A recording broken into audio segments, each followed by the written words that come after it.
ಒಂದು particular ಭೌಗೋಳಿಕವಾಗಿಯೂ restriction ಇಲ್ಲ ಅಂದ್ಕೊಂಡಿದ್ದೀನಿ ನಾನು ಆರ್ ಟಿ ಕಾಯ್ದೆ ಹಾಕ್ಲಿಕ್ಕೆ. ಹೀಗಾಗಿ ಯಾವುದೇ ಒಬ್ಬ ಆರ್ ಟಿ ಐ ಕಾರ್ಯಕರ್ತ ಆಗಿರ್ಬೋದು, ಸಾಮಾನ್ಯ ವ್ಯಕ್ತಿ ಆಗಿರ್ಬೇಕು, ಅವನು ಎಲ್ಲೋ ಮೈಸೂರಲ್ಲೋ ಇನ್ನೊಂದು ಯಾವುದೋ ಕಲಬುರಗಿಯಲ್ಲೇ ಇರ್ತಾನೆ. ಅವನು ಕೇಳೋದಿಲ್ಲ, ಯಾವುದೋ ಒಂದು ಬೆಂಗಳೂರದ ಒಂದು ಬಡಾವಣೆಗೆ ಸಂಬಂಧಪಟ್ಟಂಗೆ ಆರ್ ಟಿ ಐ ಹಾಕ್ತಾನೆ.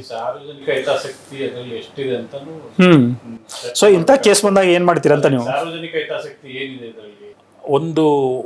ಒಂದು ಟೀಮ್ ಇದೆ, ಅವರೊಂದು ಪತ್ರಿಕೆ ಇದೆ ಅಂತ ಹೇಳ್ಬಿಟ್ಟು ಪತ್ರಿಕೆಯಲ್ಲಿ ಗ್ರಾಮ ಪಂಚಾಯತಿಗೆ ಸಂಬಂಧಪಟ್ಟಿದ್ದು ಜಾಹೀರಾತನ್ನು ಹಾಕೊಂಡ್ಬಿಡ್ತಾರೆ.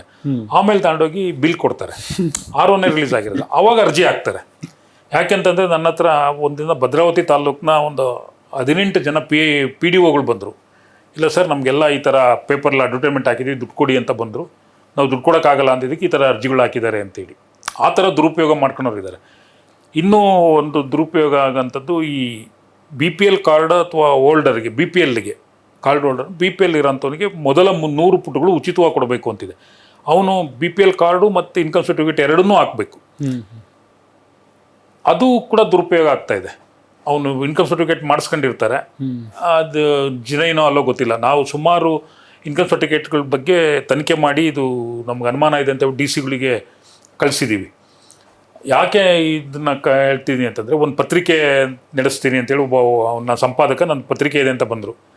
ಅದು 12 ಪುಟದ ಪೇಪರ್ ತರ್ತಿದ್ದೀನಿ ನಾನು, ಮಂತ್ಲಿ ಮ್ಯಾಗ್ಝೈನು ಅಂತೇಳಿ. ಮಂತ್ಲಿ ಒಂದು ಜಾಹೀರಾತಿಲ್ಲ ಅದರಲ್ಲಿ, ಒಂದು ಪುಟದಲ್ಲಿ.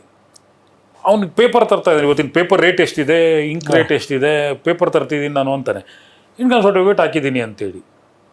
ಆಯ್ತಪ್ಪ, ಕೊಡು ನೀನು ಇನ್ಕಮ್ ಸರ್ಟಿಫಿಕೇಟ್ನ, ನಾನು DC ಬರಿತೀನಿ ಅಂತಂದ್ರೆ, ಬೇಡ ಸರ್ ನಾನು ದುಡ್ಡು ಕೊಟ್ಟು ಮಾಹಿತಿ ತಗೊಳ್ತೀನಿ ಅಂತ. ಈ ಥರ ದುರುಪಯೋಗಗಳು ಆಗ್ತಾಯಿದೆ.